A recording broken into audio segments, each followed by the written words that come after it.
चलिए दोस्तों, मैं लेके आया हूँ आपके लिए फिजिक्स क्लास 12 यूपी बोर्ड 2025 के लिए मोस्ट इंपोर्टेंट स्पेशल सीरीज, जिसमें मैं आपको बताऊंगा यूपी बोर्ड में आने वाले में मोस्ट इंपोर्टेंट क्वेश्चन जो यूपी बोर्ड में हर साल रिपीट किए जा रहे हैं या 1 साल या 2 साल छोड़कर लगातार रिपीट किए जाते हैं, जिससे आपका टाइम बच सके और आप बहुत कम टाइम में पढ़कर यूपी बोर्ड 2025 में धमाल मचा सके। दोस्तों, अगर आपको यही नहीं पता होगा कि वे कौन से क्वेश्चन है जो यूपी बोर्ड में हर साल रिपीट किए जा रहे हैं या 1 साल या 2 साल छोड़कर लगातार रिपीट किए जाते हैं, तो आप अच्छे से तैयारी नहीं कर पाएंगे और आपका जो ज्यादा पढ़ने के चक्कर में है आप वो छोड़ देंगे जो मोस्ट इंपोर्टेंट क्वेश्चन होते हैं। तो इस समस्या को देखते हुए मैं आपके लिए एक स्पेशल सीरीज लेके आया हूँ सभी सब्जेक्ट की। केमिस्ट्री के कुछ पार्ट मैंने अपलोड कर दिए हैं स्पेशल सीरीज के। अगर आपने उन पार्ट को नहीं देखा तो आप जल्दी जल्दी जाकर उन्हें देख सकते हैं और यूपी बोर्ड 2025 में धमाल मचाने की तैयारी कर सकते हैं। तो मैं लेके आया हूँ अब फिजिक्स की स्पेशल सीरीज। इसके भी कुछ पार्ट मैंने अपलोड कर दिए हैं। अगर आपने उन पार्ट को नहीं देखा है तो आप जल्दी जल्दी जाइए वो पार्ट नंबर 1 से देखते हुए आइए वीडियो को, तो आप अच्छे से तैयारी कर पाएंगे और यूपी बोर्ड 2025 में धमाल मचा पाएंगे। तो चलिए दोस्तों, स्टार्ट करते हैं फिजिक्स क्लास 12 की स्पेशल सीरीज के इस पार्ट को। क्या है क्वेश्चन? सबसे पहले हमारे पास समविभव पृष्ठ से क्या तात्पर्य है। एक चीज और बता दूं मैं आपको कि जो यूपी बोर्ड है उसका पैटर्न समझना जरूरी है कि यूपी बोर्ड कैसा पेपर बनाता है, क्योंकि जो यूपी बोर्ड है वो पिछले कुछ सालों से ही पेपर बनाता है। मान लिया 5-7 साल में जो आए हुए क्वेश्चन है पिछले में ही आगे रिपीट करता है, उनमें से 90 या 95%। तो इस चीज का ध्यान रखेंगे हम। तो सबसे पहले हम उन्हीं क्वेश्चन को करेंगे जो यूपी बोर्ड 2025 के लिए मोस्ट इंपोर्टेंट रहने वाले हैं, वही मैं कराऊंगा। ठीक है, तो चलिए दोस्तों स्टार्ट करते हैं। समविभव पृष्ठ से क्या तात्पर्य है, उसकी महत्वपूर्ण विशेषताएं क्या है। आवेश के दो खोखले सकेंद्रीय गोलों पर जिनकी त्रिज्याएं R1 तथा R2, R1 greater than R2 है, इस प्रकार से वितरित किया है कि ताकि उनके आवेश के पृष्ठ घनत्व समान हो। गोलों के उभयनिष्ठ केंद्र पर विभव ज्ञात कीजिए। कौन कौन से सन में आया हुआ है? UP board 2020, UP board 2023, UP board 2024। अब एक चीज और बता दूं, अगर किसी के पास 2024 का पेपर है उसके पेपर में क्वेश्चन नहीं आया हुआ तो आप ये ना सोचे कि यूपी बोर्ड 2024 में आया हुआ नहीं है, क्योंकि जो यूपी बोर्ड है वो हर साल 7 सेट बनाता है और सातों के सातों सेट आपके पास उपलब्ध नहीं होंगे, तो इस चीज का ध्यान रखेंगे। तो चलिए दोस्तों करते हैं इसका सोल्यूशन। क्या है? आंसर लिखेंगे और हेडिंग डालेंगे समविभव पृष्ठ। समविभव पृष्ठ में लिखेंगे क्या है? वैद्युत क्षेत्र में स्थित, बहुत ही आसान है, वैद्युत क्षेत्र में स्थित ऐसा पृष्ठ, वैद्युत क्षेत्र में स्थित ऐसा पृष्ठ जिसके प्रत्येक बिंदु का वैद्युत विभव समान होता है, समविभव पृष्ठ कहलाता है। सम माने समान, विभव माने विभव, प्रत्येक पृष्ठ पर जिसका विभव क्या होगा? समान, उसे बोलेंगे हम समविभव पृष्ठ। तो क्या? वैद्युत क्षेत्र में स्थित ऐसा पृष्ठ जिसके प्रत्येक बिंदु का वैद्युत विभव समान होता है, समविभव पृष्ठ कहलाता है। ठीक है, तो ये हो गया। अब क्या करते हैं? तो समविभव पृष्ठ कहलाता है, हो गया क्लियर। एक बार और देखेंगे। सम माने समान, विभव माने विभव, जिसका विभव समान हो पृष्ठ यानी प्रत्येक पृष्ठ पर।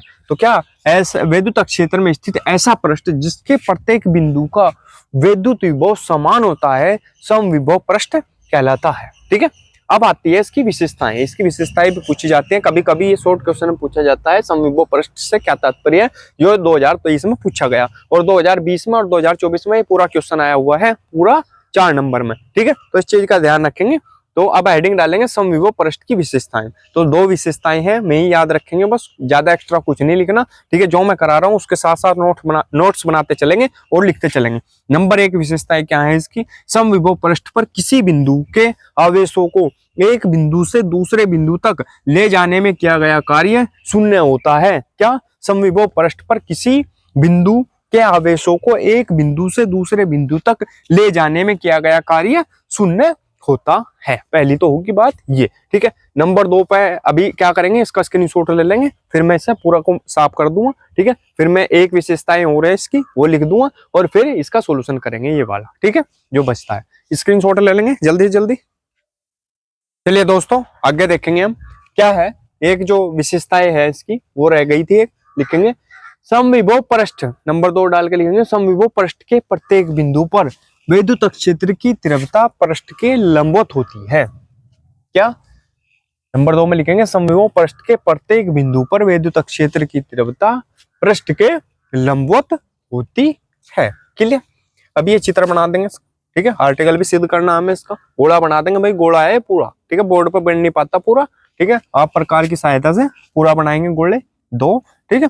ये Q1 है, ये Q2 है, ये R1 है, ये R2 है, ये कोई बिंदु O है। बस इतना ध्यान रखना, चित्र बनाना है, ठीक है। उसके बाद लिखेंगे नीचे माना आवेश Q, कैपिटल Q, ठीक है, दोनों सकेंद्रीय गोलों पर Q1 व Q2 में बट जाता है। मान लिया, अब क्या मान लेंगे, मान लिया कोई Q है, ये कैपिटल Q है, ये दो भागों में बट जाता है। कौन से में, एक Q1 और एक Q2 में। तो इन दोनों का जो योग होगा Q1 और Q2 का, वो किसके बराबर होगा, इसके। क्यों, क्योंकि इन दोनों, ये दोनों जो है मैं इससे लिख ले, इससे निकले। मान लिया ये क्या है, Q5 है, ठीक है, एग्जाम्पल के तौर पर। एक 2 है और एक 3 है, ये Q1 है, ये Q2 है। अब इन दोनों का जो योग होगा वो किसके बराबर होगा, इसके बराबर होगा, 5 के। तो क्या लिखा जाएगा, Q1 + Q2 बराबर है Q के। क्लियर, इसे मान लेंगे हम इक्वेशन नंबर 1। यहाँ तक स्क्रीनशॉट ले लेंगे इसका, फिर आगे बढ़ते हैं। बहुत ही आसान तरीके से समझाऊंगा, ऐसा कराऊंगा सोल्यूशन।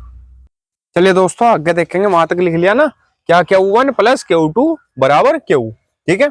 इसे मान लेंगे इक्वेशन नंबर 1। अब लिखेंगे आगे, दोनों गोलों पर आवेश पृष्ठ घनत्व समान है। अब मान लिया क्या, दोनों गोलों पर आवेश पृष्ठ घनत्व समान है, तब क्या होगा, सिग्मा बराबर, सिग्मा से प्रदर्शित करें आवेश पृष्ठ घनत्व, तो सिग्मा बराबर फॉर्मूला क्या होगा, पहले के लिए Q1 है तो Q1 लेंगे आवेश, ठीक है, बटे 4πr1, त्रिज्या R1 है मतलब इसकी, ठीक है, पहले की तो R1², ऐसा होता है, ठीक है। फॉर्मूला वैसे रियल क्या होता है, सिग्मा बराबर Q बटे 4πr², लेकिन Q की जगह क्या है, आवेश Q1 है, और R की जगह क्या है, R1 है, ठीक है। क्लियर यहाँ तक। और जब ये दोनों आवेश बराबर है, सॉरी आवेश पृष्ठ आवेश घनत्व बराबर है, तो ये किसके बराबर होगा, क्या लिखा जाएगा, Q2 बटे 4πr2²। क्लियर हो गया, क्लियर यहाँ तक, ठीक है। तो अब क्या करते हैं, इसे जब ये इसके बराबर हो गए तो इन्हें दोनों को एक साथ लिख सकते हैं। क्या लिखा जाएगा, Q1 बटे 4πr1² बराबर Q2 बटे 4πr2²। क्लियर, यहां तक हो गया। अब इसके बाद क्या करेंगे, अब अगर हम इसे लिखना चाहें Q1 बटे Q2, मैंने इसे लिख दिया Q1 बटे Q2 बराबर, क्या लिखा जाएगा, Q1 बटे Q2। अब ये Q1 इसके बटे आ गया, ये 4πr1 है, ये कहाँ चला जाएगा, यहाँ पर, ठीक है, ये यहाँ आ गया और ये यहाँ पर चला गया, ठीक है। क्लियर, तो 4πr1² बटे 4πr1², सॉरी R2²। क्लियर, यहाँ तक क्लियर हो गया। अब 4π से आपका 4π कट जाता है और क्या बच जाता है, Q1 बटे Q2 बराबर R1² बटे R2², ठीक है। क्लियर है। अब Q1 बराबर यहाँ से क्या हो जाता है, ये जो Q2 है ये इसके साथ चला जाएगा गुणा में, ठीक है। तो क्या लिखा जाएगा, ये R1² बटे R2² डॉट Q2। क्लियर, ये Q2 इधर चला जाएगा इसके साथ गुणा में, ठीक है। तो R1² बटे R2² गुणा R2, सॉरी Q2, ठीक है। क्लियर, या डॉट Q2 एक ही बात है, गुणा ही मानी जाती है। क्लियर है यहाँ तक, कोई दिक्कत नहीं है, ठीक है। अब क्या लिखते हैं हम, समीकरण 2 से, इसे मान लेते हैं हम समीकरण 2, ठीक है। हम लिखते हैं समीकरण 2 से, समीकरण 1 में,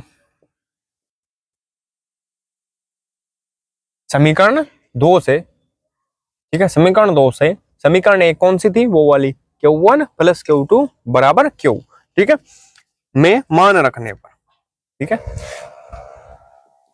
मान रखने पर किसका मान रखेंगे, Q1 का। ये जो मान है Q1 का, ये वहां रख देंगे समीकरण नंबर 1 में, ठीक है। क्लियर है ना, हाँ। तो समीकरण 1 क्या थी हमारे पास, ये बताने की जरूरत नहीं है, ठीक है। क्या थी, Q1 + Q2 बराबर Q, कैपिटल, ठीक है। क्या थी, यहां लिख देता हूं मैं, Q1 + Q2 बराबर Q, ठीक है। अब इस Q1 की जगह ये मान रख देंगे इसका, ठीक है, रखेंगे। क्या हो जाएगा, R1² बटे R2² डॉट Q2 और प्लस Q2 बराबर Q। क्लियर है यहाँ तक, कोई प्रॉब्लम नहीं है किसी को, ठीक है। क्लियर है। ये हो जाता है। अब क्या करते हैं, अब Q2 कॉमन ले लेंगे, Q2 इधर भी है, Q2 इधर भी है, Q2 कॉमन ले लिया हमने, क्या बचेगा R1 स्क्वायर, ठीक है, बटे R2 स्क्वायर, ठीक है, प्लस इधर क्या बचेगा, ये तो चला गया ये दोनों कॉमन में, तो प्लस इधर तो कुछ नहीं बचा, क्या बचा 1 बराबर क्यों। क्लियर है यहाँ तक, ठीक है। अब इसका क्या करेंगे, एलसीएम ले लो। अब क्या ले लेंगे इसका एलसीएम, तो Q2 एलसीएम ले लो। एलसीएम कितना आ जाएगा, R2 का स्क्वायर, R2 का स्क्वायर, ठीक है। आज R2 से स्क्वायर से R2 का स्क्वायर कट जाता है, क्या बचेगा ऊपर R1 स्क्वायर, प्लस ये क्या हो जाएगा R2 स्क्वायर। जैसे भी आप करना चाहें एलसीएम में, मैंने एलसीएम का मेथड बता रखा है एलसीएम लेने का, पिछले जो कुछ क्वेश्चन है, ठीक है, पिछले जो पार्ट है उनमें करा रखा है। अगर आपको तब भी नहीं पता तब समझ लेंगे, ठीक है, अच्छे तरीके से समझ लेंगे। वैसे तो 8th क्लास का है, लेकिन मेन रूल क्या होता है, ये जो हर है, ठीक है, हर को भाग करते हैं इससे, ठीक है, इससे कट जाएगा क्योंकि दोनों सेम है, तो क्या बचेगा आपके पास 1 बचेगा। और ये जो 1 आएगा, भागफल आएगा, उसके ऊपर गुणा होगी, तो 1 किस में गुणा करेंगे तो क्या आएगा, यही आएगा। फिर प्लस इसके नीचे 1 मान लेंगे, इससे इससे भाग करेंगे तो क्या आएगा, यही आएगा, और इसके ऊपर गुणा करेंगे तो क्या बन जाएगा R2 स्क्वायर, ठीक है। वैसे जैसे भी आपका मेथड हो, जैसे भी आप करते हो, ठीक है, वैसा कर लो, ठीक है, कोई दिक्कत नहीं है, लेकिन रियल मेथड यही है, ठीक है। तो ये हो गया आपके पास, क्लियर है यहाँ तक। अब क्या करते हैं इसके बाद, ये जो R2 स्क्वायर है इसे इधर ले जाते हैं, तो ये हो जाएगा Q2 R1 square plus R2 square, ठीक है, ये इसके साथ रहेगा बराबर, ये R2 स्क्वायर है, इसके साथ चला जाएगा Q R2 square, clear, cross multiply होगी, ये तो इसके साथ रहेगा ही, इसे इसके साथ लेकर चले गए, क्लियर हो गया यहाँ तक, कोई दिक्कत नहीं है। अब क्या करते हैं, Q2 बराबर क्या हो जाएगा, फिर Q2 बराबर क्या हो जाएगा, R2 स्क्वायर बटे, ये इसके साथ है, कहाँ जाएगा नीचे इसके, ठीक है, तो हो जाएगा R1 square plus R2 square, clear है यहाँ तक, कोई दिक्कत नहीं है, बिल्कुल भी सिंपल। अब क्या करेंगे, समीकरण 2 में Q का मान रख देंगे, ये जो है समीकरण 2, इसमें Q2 है, ठीक है, Q2 का मान रख देंगे यहाँ से, ठीक है, तो क्या लिखेंगे, समीकरण 2 में Q2 का मान रखने पर, ठीक है, समीकरण 2 में Q2 का मान रखने पर, तो यहां रख देंगे, तो क्या आ जाएगा, ये Q1 बराबर R1 स्क्वायर बटे R2 स्क्वायर, ठीक है, Q2 की जगह रखेंगे ये मान, गुना क्या हो जाएगा Q R2 स्क्वायर बटे R1 square plus R2 square, clear, यहां तक कोई दिक्कत नहीं है, दिख रहा है ना, क्लियर, ठीक। अब R2 स्क्वायर से ये पूरा का पूरा कट जाएगा, तो क्या बच जाएगा आपके पास, ये नीचे जगह है ना इस पे, नहीं दिखेगा नहीं, फिर इधर लिख देते हैं, ठीक है, तो क्या बच जाएगा आपके पास, Q1 बराबर क्या बचेगा, एक तो Q बचेगा, एक R1, capital Q R1 square बटे R1 square plus R2 square, ठीक है भाई, ये बच जाएगा आपके पास, क्लियर है। तो Q2 बराबर सॉरी Q1 बराबर आ जाएगा ये। अब देखो, एक Q2 का मान तो ये है और Q1 का मान ये है, तो ये जो दोनों मान है, इन दोनों मान की हमें जरूरत पड़ेगी आगे, ठीक है, यहाँ तक का स्क्रीनशॉट ले लेंगे, फिर आगे बढ़ते हैं, मैं इतना इधर से साफ कर दूंगा, तो अब देखेंगे हम आगे, ठीक है, लिखेंगे गोलों के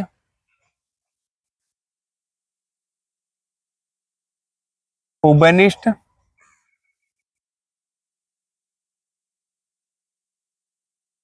केंद्र पर विभव V बराबर V1 प्लस V2, ठीक है, रख दिया। अब V1 और V2 का मान रख देंगे,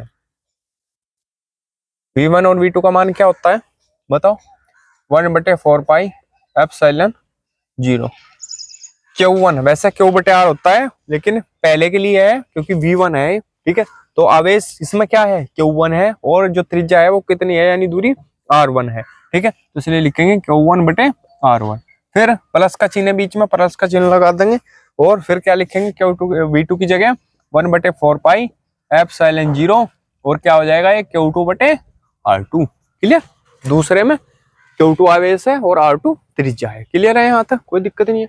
अब ये जो Q1 और Q2 है इसकी जगह मान रखेंगे इसका Q1 और Q2 क्लियर, यहाँ रख देंगे मान। तो बढ़ेंगे आगे और करेंगे इसका सॉल्यूशन बढ़ के आगे। सबसे पहले देखेंगे इसमें 1/4 पाई एप्सिलॉन 0 कॉमन ले लो, ठीक है, आसान हो जाएगा ना। तो 1/4 पाई एप्सिलॉन 0 कॉमन आ जाएगा, तो क्या बचेगा आपके पास Q1/R1 फिर प्लस Q2/R2 ये बचेगा। क्लियर है यहाँ तक, ठीक है। अब इसमें मान रख देंगे हम, अब क्या रख देंगे हम इसमें मान रख देंगे। अब मान रखेंगे 1/4 पाई एप्सिलॉन 0। Q1 का मान कितना है, Q1 का मान ये है, रखो क्या हो जाएगा Q1 का मान QR1 स्क्वायर बटे R1 square plus R2 square, ठीक है। फिर प्लस का चिन्ह, हो सॉरी बटे भी तो है, अभी बटे मेन बटा ये है इसका R1, ठीक है R1। फिर प्लस का चिन्ह लगा देंगे। यहाँ Q2 का मान कितना है, ये QR2 स्क्वायर बटे R1 square plus R2 square, ठीक है, बटे क्या है R2। क्लियर है यहाँ तक, कोई दिक्कत नहीं है, क्लियर हो गया है, ठीक है। अब ये हो गया हमारे पास। अब आगे क्या होगा बताओ। अब एलसीएम देखो इसका। सबसे पहले इससे जो R2 को है और R1 है ये कहाँ जाएगा, ये R1 इसके साथ जाएगा, ये R2 इसके साथ जाएगा, यानी ये मेन बटा जो है उसका ये है, तो ये जो चीज है ये इसके साथ आ जाएगी, ये जो चीज है ये इसके साथ आ जाएगी, ठीक है। क्लियर है ना। तो क्या लिखा जाएगा ये 1/4 पाई एप्सिलॉन 0, ठीक है। क्या लिखा जाएगा QR1 स्क्वायर बटे R1 और ये R1 square plus R2 square, ठीक है। क्लियर, क्योंकि ये जो चीज है इसके साथ आ जाएगी, ऊपर नहीं पहुंचाना है ऐसा है, क्योंकि मेन बटे ये है, दो जो भाग बटे हैं ये ऊपर इस बटे से इस अपोन से ऊपर है, ठीक है। अगर ये नीचे होते तो फिर जाता ऊपर, समझ में आ रही ना बात, तो इस चीज का ध्यान रखेंगे। फिर प्लस QR2 स्क्वायर बटे ये हो जाएगा R1 square plus R2 square. Clear यहाँ तक, ठीक है भाई। अब एक R1 से ये इसका स्क्वायर कट जाएगा, इसके R2 से इसका स्क्वायर कट जाएगा। क्लियर, स्क्रीनशॉट ले लेंगे। अगली तरफ बढ़ते हैं, मैं उधर से साफ कर रहा हूँ। अब आगे देखेंगे क्या बच जाएगा। ये आपके पास V के बराबर चल रहा ना ये सारा, ठीक है। 1/4 पाई एप्सिलॉन 0 क्या बचेगा भाई QR1 बटे R1 square plus R2 square, फिर प्लस अपनी कॉपी में साथ साथ लिखते रहेंगे, नोट करते चलेंगे इसे और नोट्स बनाते चलेंगे R2 स्क्वायर। क्लियर, ये होगा आपके पास। क्लियर, ये बच जाएगा, ठीक है, क्योंकि इससे कट गया, स्क्वायर तो हट गया ना इसका, और यहाँ से कट जाएंगे तो ये सेम वैल्यू बचेगी। अब इधर भी सेम है इधर भी सेम है। अब एलसीएम का रूल क्या होता है कि अगर सेम है तो उन दोनों में से एक रख लेंगे, ठीक है। तो क्या हो जाएगा V बराबर 1/4 पाई एप्सिलॉन 0 QR1 बटे प्लस QR2। क्या लिखा जाएगा ये बटे, दोनों में से एक रख लो, R1 square plus R2 square. Clear, direct हो गया, इन दोनों में से एक रख लिया भाई, ठीक है। और QR1 प्लस QR2 एलसीएम हो गया, सब हो गया, ठीक है। अब इसमें से Q कॉमन ले लेंगे। V बराबर 1/4 पाई एप्सिलॉन 0, Q कॉमन ले लिया इसमें से, तो क्या बचेगा ये अंदर R1 प्लस R2 बटे R1 square plus R2 square, ठीक है भाई। क्लियर है यहाँ तक। तो यही आपका हमें सिद्ध करना था, स्क्रीनशॉट ले लेंगे इसका, ठीक है। यही सिद्ध करना था हमें, स्क्रीनशॉट ले लेंगे भाई। तो दोस्तों अगर वीडियो अच्छी लगी हो तो प्लीज वीडियो को लाइक कीजिए, कमेंट कीजिए और हमारे चैनल को सब्सक्राइब कीजिए और घंटे का बटन भी दबा लीजिए, जिससे आपको हमारी वीडियो की नोटिफिकेशन सबसे पहले मिल सके। मिलते हैं अगली वीडियो में, तब तक के लिए बने रहिए हमारे चैनल पर। धन्यवाद।